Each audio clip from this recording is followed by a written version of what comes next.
Welcome to Financial Fridays. All right, I'm Amber, I'm Alisa. and we're gonna go ahead and talk about budgeting for this month, but we're gonna kind of do it a little twist here. We've had some people ask us some questions, and so we would like to answer them for you. So I'm gonna ask Alisa, Ask away. when it comes to budgeting, what is the hardest thing to do about budgeting for you? For me, I think is knowing what my weaknesses are and being willing to change those. I think that's really hard. Are you willing to expand on those weaknesses? Because I have a Yes. feeling I know what they are. So I think we all like we know what our weaknesses are, and if Yeah. you don't, or you're not willing to, admit it. I think one of the things we have talked about doing before is like tracking your expenses for 1 month, or if you want to do it for a week, you can do it for a week, right? And I've done that multiple times, and I feel like I always have the same kind of weaknesses. It's like I don't have weaknesses for candies or anything like that. My weaknesses are shoes, which are expensive, and chips. I feel like I always end up buying way I more was waiting chips for the than chips.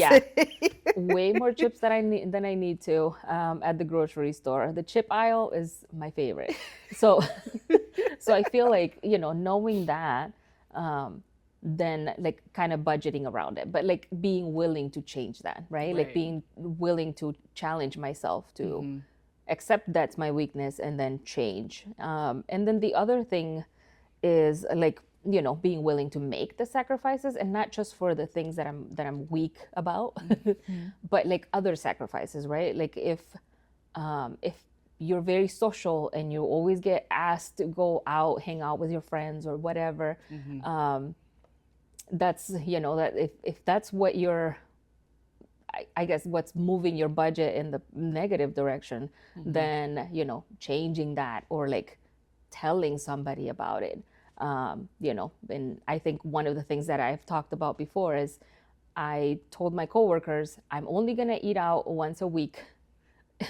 So if you see me eat out more than once a week, call me out on it. And then my coworkers would tell me. And so now I've gotten used to that, where I don't really buy food outside of that. And that is true. I don't because budget I will for that. ask, and Yep. she will still say, "No, I have food at home." Which Hay comida en la casa. There, There's wait food a- at home. Always, because I know that if I do, I'll get used to that, and then I'll keep spending more money than I should on that. So knowing your weaknesses and being willing to like make those sacrifices or make the changes, that's for me.